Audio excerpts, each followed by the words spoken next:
The air inside the USS Aegis tasted of recycled oxygen, ozone from the server banks, and the faint, bitter tang of industrial-grade coffee. It was a sterile, controlled environment, as alien to an outsider as the deep ocean it sailed upon. Dr. Eris Thorne felt the pressure change in her ears as the final blast door hissed shut behind her, sealing her inside the warship's metallic heart. She wore simple charcoal gray trousers and a plain black, long-sleeved shirt, a stark anomaly in a world of crisp navy blue uniforms and polished brass. Her only concession to the environment was a pair of sturdy, rubber-soled boots. A young lieutenant, all sharp angles and sharper posture, blocked her path. His eyes, barely visible under the brim of his cover, did a swift, dismissive scan. Civilian clothes, no visible rank, a simple leather satchel slung over her shoulder. His gaze lingered on the laminated ID card hanging from a plain black lanyard around her neck. "Ma'am, this is a restricted area. I need to see your authorization." His voice was flat, practiced, a wall of protocol. Eris said nothing. She simply lifted the lanyard, letting the ID card swing free. The lieutenant took it, his fingers barely brushing hers. He studied the card under the cold LED lights of the corridor. It was a standard Department of Defense civilian credential. Her photo was stark, unsmiling. Her name, Dr. Eris Thorne, was printed below. Her affiliation was listed simply as Strategic Analysis Group, a vague, meaningless title designed to invite exactly this kind of scrutiny. The lieutenant's thumb rubbed over the laminate, as if checking for a forgery. Strategic Analysis Group? Never heard of it. Your clearance needs to be verified by ship's command before you can proceed to the CIC. My arrival was scheduled, Eris said. Her voice was low, calm, betraying no impatience. It was a voice that seemed to absorb sound rather than project it. Admiral Vance is expecting me. The Admiral is overseeing a live intelligence operation. He isn't expecting anyone who isn't on the duty roster, the lieutenant retorted, his skepticism hardening into suspicion. He held the ID out but didn't hand it back. "I'm going to have to ask you to wait here." Eris met his gaze. Her eyes were a deep, placid gray, and they held his for a moment longer than was comfortable. She gave a single, almost imperceptible nod. She didn't argue. She didn't protest. She simply shifted her weight, leaned against the cold steel bulkhead, and waited. The silence stretched. The lieutenant, clearly expecting a fight, seemed momentarily thrown off balance. He made a call on his comms, his voice a low murmur, punctuated by glances back at the still, silent woman. Her quiet compliance was more unsettling than any outburst would have been. It was the patience of a predator or of a stone. Minutes later, the corridor's internal hatch hissed open and a commander appeared. She was sharp, severe, with dark hair pulled into a regulation bun so tight it seemed to pull the skin at her temples taut. Her name tag read Rostova. She sized Eris up with the same dismissive glance as the lieutenant, but with an added layer of intellectual contempt. "You're Thorne?" Commander Rostova asked, her tone clipped. She didn't wait for an answer. "The Admiral has no time for civilian consultants. Our tactical analysts are the best in the fleet. Whatever report you're here to deliver can be left with my aide." "I don't have a report to deliver, Commander," Eris replied, her voice still maddeningly level. "I'm here to observe." Rostova's lips thinned into a bloodless line. "Observe? This is the Combat Information Center of a Ticonderoga-class cruiser, not a university lecture hall. We are actively tracking a hostile submersible of unknown classification. There is nothing here for you to observe." The dismissal was absolute. Eris was a bureaucratic nuisance, a fly to be swatted away from the serious business of war. She pushed herself off the bulkhead, her movements economical and smooth. "Nevertheless, my orders are to proceed to the CIC. You can verify them with Fleet Command if you wish, but that will take time the Admiral may not have." The subtle challenge hung in the air. Rostova's eyes narrowed. The idea that this unassuming woman held authority that superseded her own, that superseded even the Admiral's, was ludicrous. And yet, there was a certainty in her posture, an unnerving stillness that gave the commander a flicker of pause. With a sigh of pure exasperation, Rostova turned on her heel. Fine, but you will stay out of the way. You will not speak unless spoken to. You will not touch anything. You are a ghost. Is that understood? Eris gave another one of her silent, infinitesimal nods. She followed Rostova through the hatch, her soft-soled boots making no sound on the deck plates. She was entering the lion's den, and the lions had already decided she was not worth their notice. The air crackled with the low hum of electricity and controlled tension. She was a foreign object in a closed system, and the system was already beginning to reject her.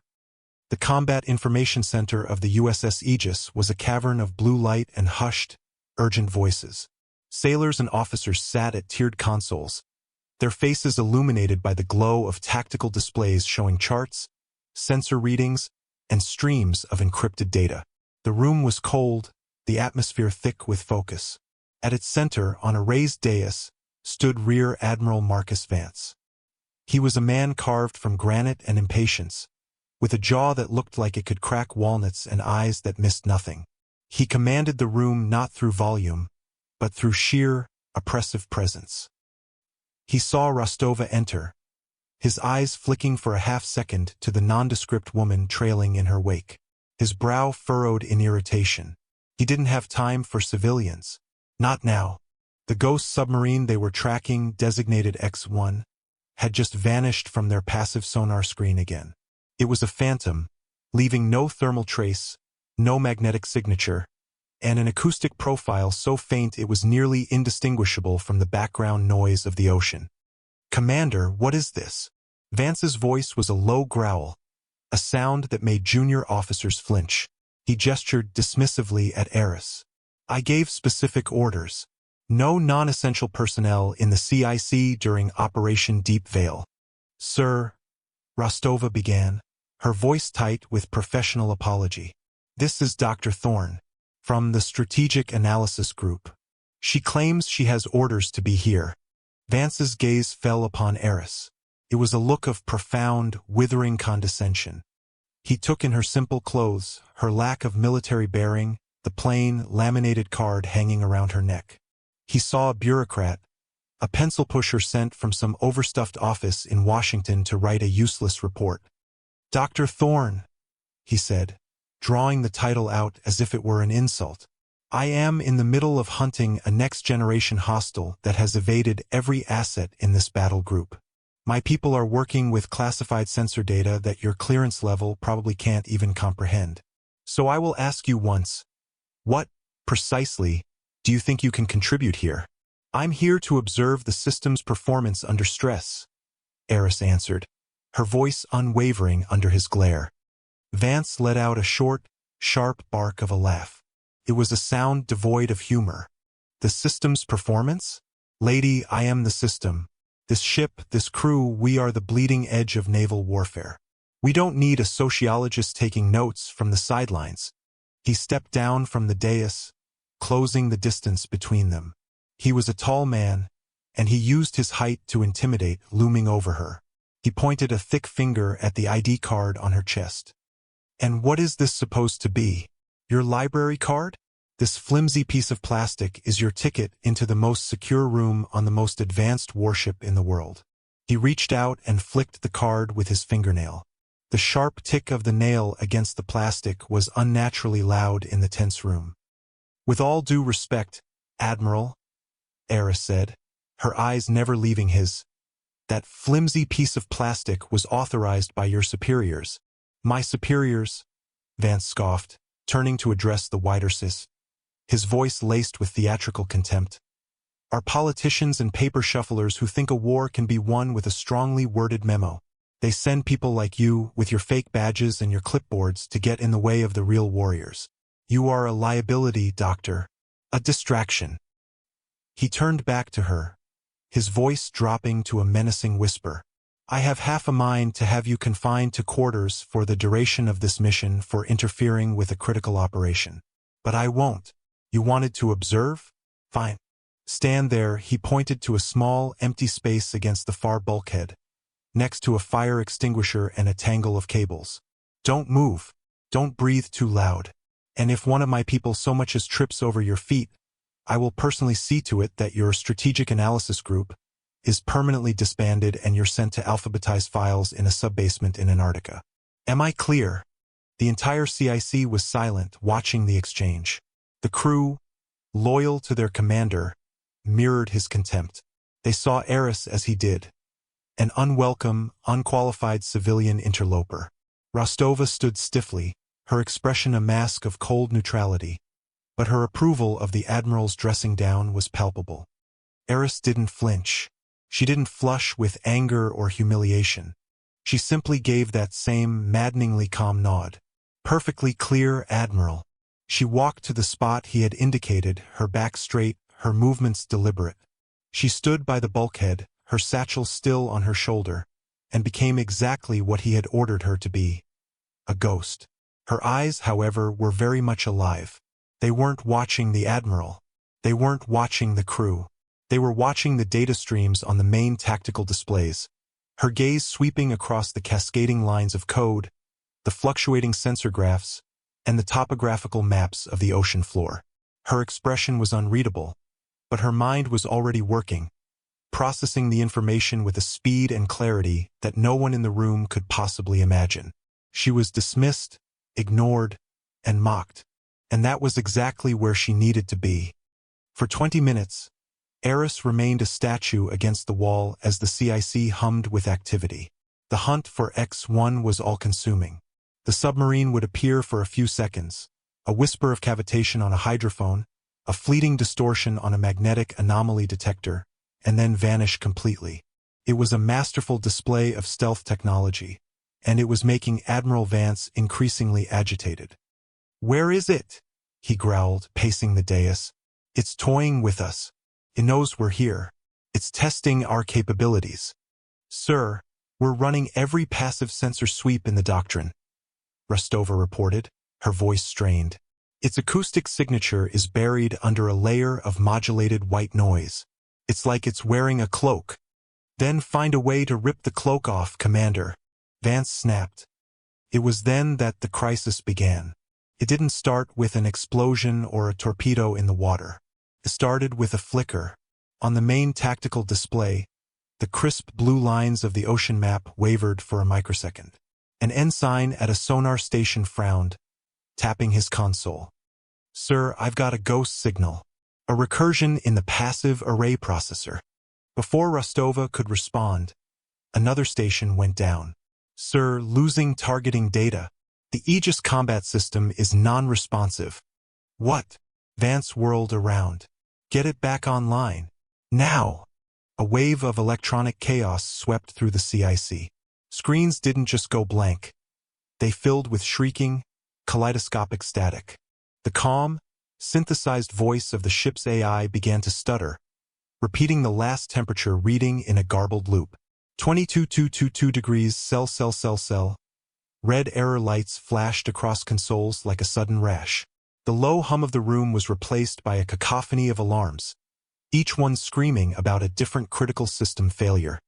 "Sir, we're blind," a young officer shouted, his voice cracking with panic.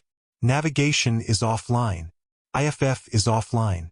We've lost the entire network. Cyber attack," Rostova yelled, her composure finally breaking. "Full electronic warfare defense protocols. Isolate the core. Go to manual backups." The crew scrambled to obey, their training kicking in. But it was useless. The attack was unlike anything they had ever encountered. It wasn't a brute force assault.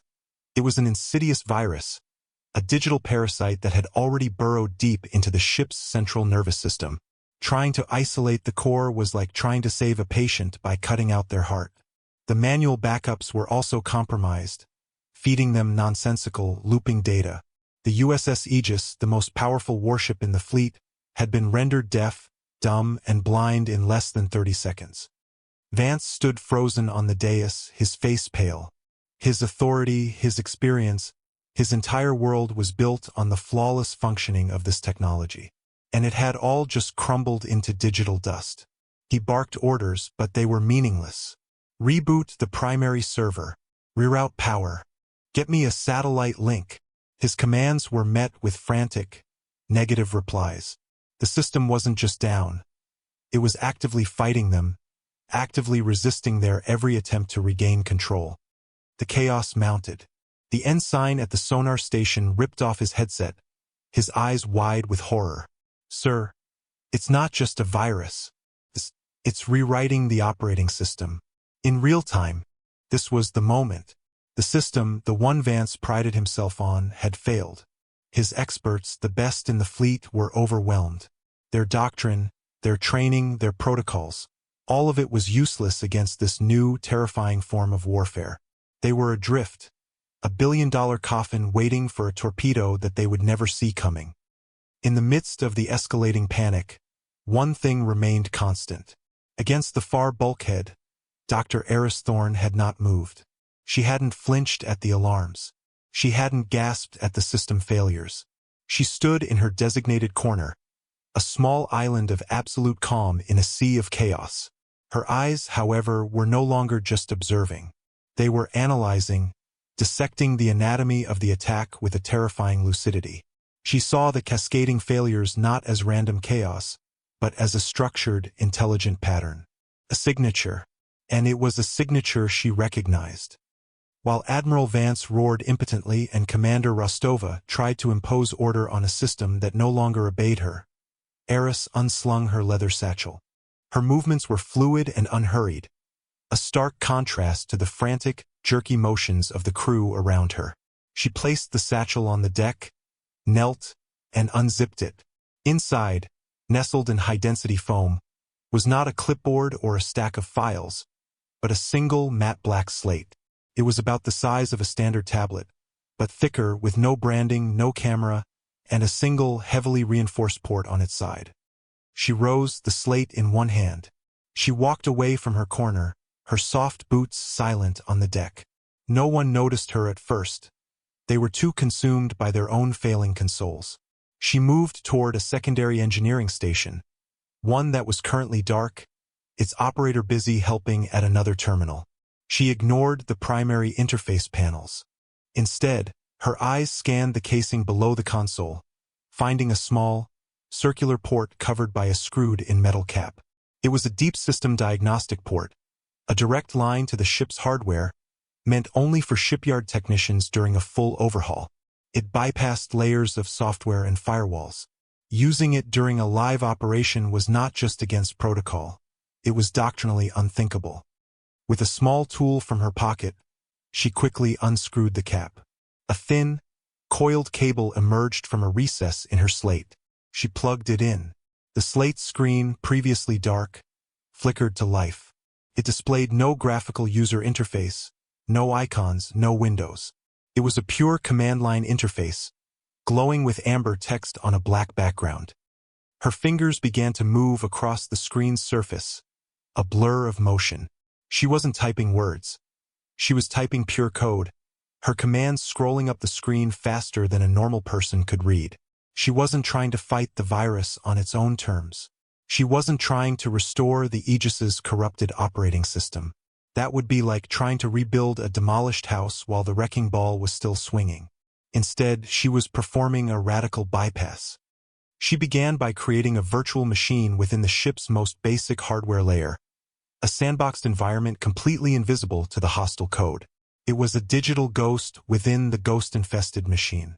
From there, she started sending out targeted queries not to the main processors but directly to the individual hardware components.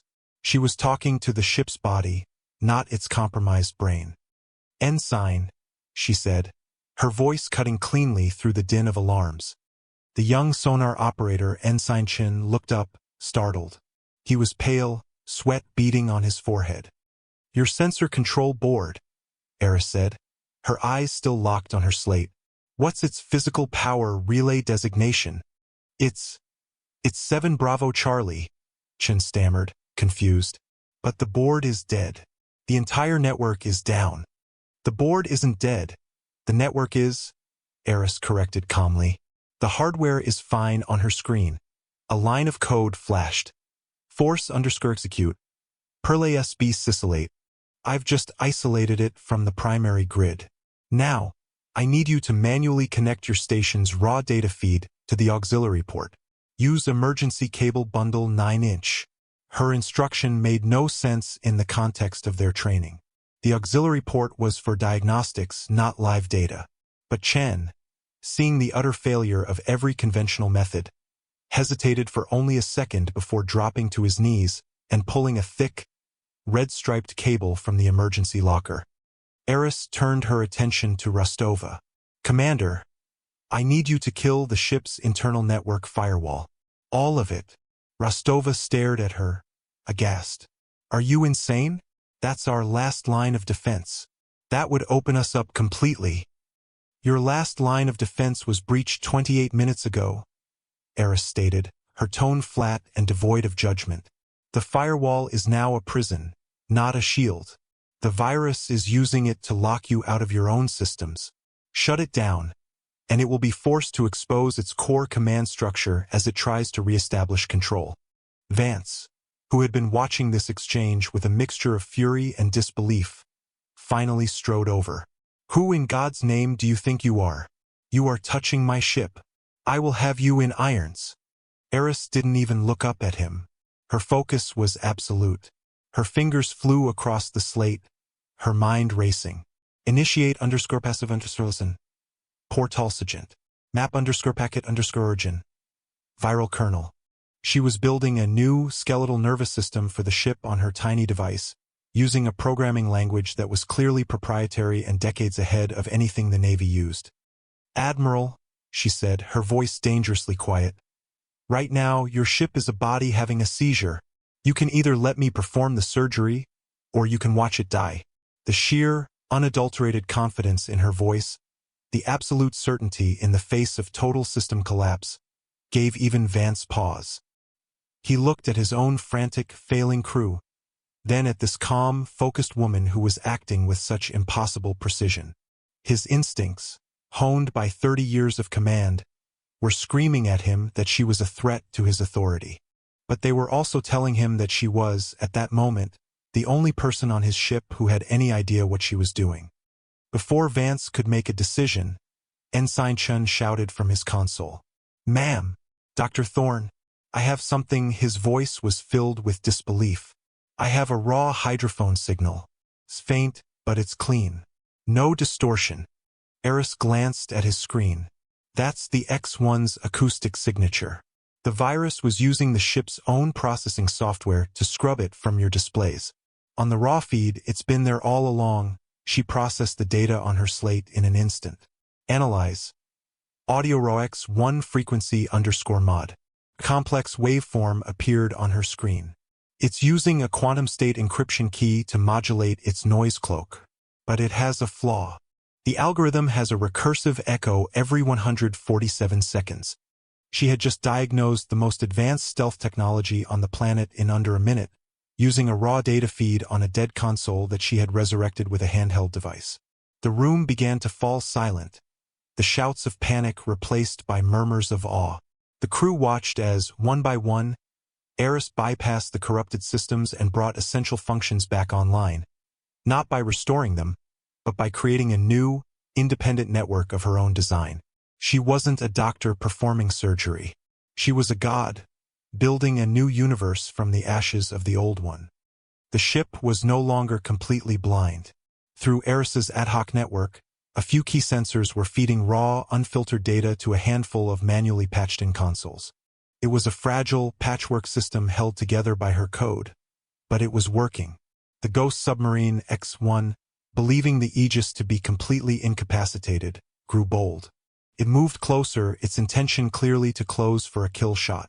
Its proximity gave Eris the final piece of data she needed. It's pinging us, she said, her eyes tracking a fresh stream of data on her slate. It's sending out microbursts to confirm our systems are down before it launches torpedoes. It thinks we can't hear it. Admiral Vance stood behind her, his face a mask of conflicted emotions. Rage, humiliation, and a dawning, grudging realization warred within him. Everything he knew, everything he was, had been rendered obsolete. This civilian, this woman he had mocked and dismissed, was now single-handedly fighting for the life of his ship and his crew. His authority was a ghost, a hollow shell, but the survival of his command was paramount. "What are you doing?" he demanded, his voice strained. "You've given them a target solution. They're locking onto us." "No," Eris said without looking back. "I've given them a target. Not a solution." Her fingers typed a final, complex series of commands. Route. PWR weapons _control manual. Feed _target _data. Slatalo collects 1 _ solution. I'm feeding its own ping data back to it, but with a false timestamp and a corrupted position vector. To their computers, it will look like their own signal is echoing off a phantom target 2 kilometers to our port side. You're trying to spoof a quantum-encrypted targeting system with a handheld tablet? Rostova breathed, her skepticism now tinged with sheer awe. That's impossible. The math is just complex, Eris replied, her focus unwavering. Vance had seen enough. The woman was either a genius or a madwoman, and at this point it didn't matter which. What mattered was that she had usurped command of his vessel's core functions. She was operating outside the chain of command, outside any known protocol. "I am the commander of this ship," he thundered, his voice finally cracking under the strain. He took a step forward, his hand reaching for her shoulder. "You have no authority here. Who the hell are you? I demand you tell me who you work for." His fingers closed not on her shoulder, but on the thin black lanyard around her neck. He yanked it, pulling it free. The laminated ID card, the one he had so derisively called a library card, swung in front of his face.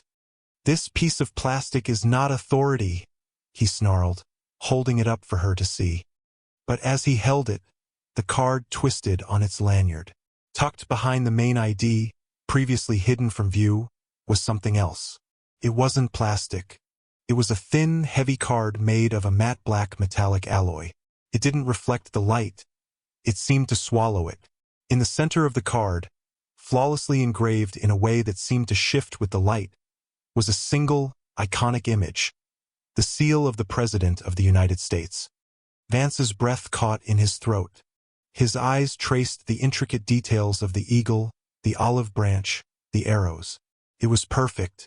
Below the seal, there were only 3 lines of text, engraved in a simple, severe font. Directive 7. Eyes only, codename Kestrel. Authority, absolute. The Admiral's blood ran cold. The hand holding the lanyard began to tremble.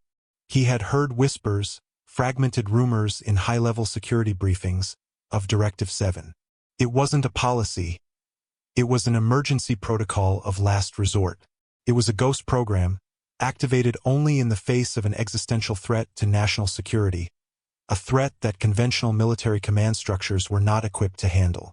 It granted a handful of unknown, unseen individuals total, unquestionable authority over any and all strategic assets, ships, bases, squadrons, even nuclear codes, to ensure operational continuity. The people who held that authority were not soldiers or spies. They were something else entirely. They were the system's failsafe, the ultimate troubleshooters. They were called Kestrels. And the card he was holding was not a badge. It was a key that could unlock any door, override any command, and demand the absolute obedience of anyone, up to and including a 4-star general. Vance looked from the stark, terrifying authority of the card to the face of the woman he had belittled. Her expression hadn't changed. She was still calm, still focused, her fingers still a blur on her slate. She hadn't presented the card. She hadn't brandished her authority. She had kept it hidden, using it only when he had physically forced the issue. She hadn't wanted his obedience. She had just wanted to get the job done. The fury and arrogance drained out of Admiral Vance, replaced by a cold, profound shock that bordered on fear. He was not looking at a bureaucrat. He was looking at one of the most powerful and secret operatives in the entire government. He had mocked her. He had threatened her. He had dismissed her as a liability. The sheer, catastrophic scale of his misjudgment crashed down upon him. The CIC had fallen utterly silent. The remaining alarms seemed to fade into the background. Every eye was on the Admiral and the small black card in his hand. Commander Rostova, who had been moving to support her Admiral, froze mid-stride. Her eyes widened as she recognized the seal, and the implications hit her like a physical blow. Her professional disdain, her rigid adherence to protocol, all of it dissolved into a dawning, horrified respect. She was in the presence of a level of authority she hadn't known existed. Vance slowly, carefully, lowered his hand. He held the lanyard as if it were a sacred artifact. His gaze shifted from the card to Eris's back. She was still working, still fighting the invisible war for his ship. Her focus had never wavered. The chaos in the room, his own tirade, the dramatic reveal of her identity. None of it had mattered to her. Only the mission mattered. The rigid posture of the Admiral, a lifetime of command etched into his spine, seemed to slump. The certainty, the arrogance, the unshakable self-belief, it all evaporated, leaving behind a man suddenly and profoundly aware of his own limitations. He had been playing checkers while she was playing a form of chess he couldn't even comprehend. He took a slow step back, creating a space around her, a circle of deference. He cleared his throat. The sound was rough, uncertain. When he spoke, his voice was not the familiar bark of a commander, but the quiet, humbled tone of a subordinate. "Dr. Thorne," he said, the name now tasting of respect instead of contempt. He paused, swallowing his pride. It was the hardest thing he had ever had to do. What are your orders?" The question hung in the dead air of the CIC. It was a complete abdication of command, a total surrender of authority. It was an admission of failure and a plea for guidance. Commander Rostova's face was a pale mask of shock, but she immediately squared her shoulders, her eyes now fixed on Eris, awaiting instructions. The entire crew, sensing the monumental shift in the command structure, turned as one to face the quiet woman in civilian clothes. In the space of a heartbeat, she had gone from being an unwelcome ghost to the absolute center of their universe. Eris didn't turn around. She didn't acknowledge the transfer of power. She simply continued her work. "Commander Rostova," she said, her voice still calm and level, "the Phantom target data is now stable. I need you to bring the vertical launch system online. Manual fire control only. Slave Tube 5 to my terminal." "Aye, ma'am," Rostova replied instantly, her voice crisp and clear. She moved to the weapons console, her movements precise, her earlier hesitation gone. There was no question, no doubt. She had her orders. "Admiral," Eris continued, addressing Vance, "I need you to open a channel to the rest of the battle group. Use the emergency short-wave frequency. Tell them to hold their positions and not to fire under any circumstances. The X-1 is about to launch, and I need their torpedoes to acquire the Phantom target, not your escort ships." "Understood," Vance said, his voice hoarse. He moved to the communication station, a rear admiral taking orders from a civilian without a flicker of hesitation. The universe had been turned upside down, and he was just trying to keep his footing. "Ensign Chen," Eris said, "keep that raw hydrophone feed open. I need you to call out the exact moment you hear the transient acoustic signature of the X-1's torpedo tube doors opening. Not the launch. The doors." "Yes, ma'am," Chen said, his hands steady now, his voice filled with a newfound purpose. The CIC was no longer a scene of chaos. It was a place of intense, focused activity, orchestrated by the quiet, still figure of Eris Thorne. She was the conductor, and the crew of the Aegis were her orchestra. She used her slate to feed the false targeting data to the X-1, a carefully constructed lie of mathematics and code. The enemy submarine, confident in its electronic superiority, took the bait. "I have it," Chen yelled. "Tube doors opening. I hear the hydraulic pressure change." "Now, Commander," Eris said, her voice dropping slightly. Rostova's hand was already on the firing key. "Tube 5 is slaved, awaiting your command. The X-1 is launching on the Phantom," Eris murmured, watching the data stream on her slate. "Its torpedo is in the water. It has just exposed its exact position and is deafened by its own launch transient. She typed one final command. Execute_fire_solution. Fire! Firing now! Rostova announced, pressing the key. A deep, resonant thump echoed through the hull of the Aegis. A vibration felt more in the bones than in the ears. The ship's own torpedo was away. It wasn't chasing the X-1. It wasn't aimed at where the submarine was. It was aimed at where the submarine would be in 47 seconds, a solution calculated not by the ship's compromised targeting computers, but by the cold, flawless logic running on Eris's slate. The 47 seconds that followed were the longest in anyone's memory. The CIC was tomb silent.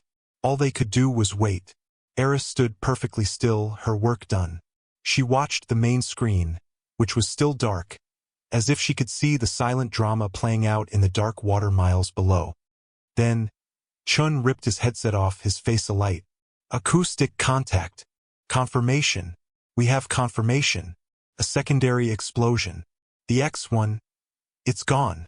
A wave of relief so powerful it was dizzying swept through the room. Men and women slumped in their chairs, the adrenaline draining away, leaving them trembling and exhausted. They had been seconds from death, and they had been pulled back from the brink. They had not been saved by their technology, their training, or their commander. They had been saved by the quiet woman they had scorned. The crisis was over. The immediate threat was gone. What remained was the slow, arduous task of rebuilding. Under Eris's quiet guidance, the ship's technicians began the painstaking process of purging the virus and restoring the Aegis's systems from secure backups. The work was methodical, complex, and would take hours. As the first hints of dawn began to break, painting the eastern horizon in shades of gray and pale rose, the tension in the CIC finally gave way to a quiet, weary calm.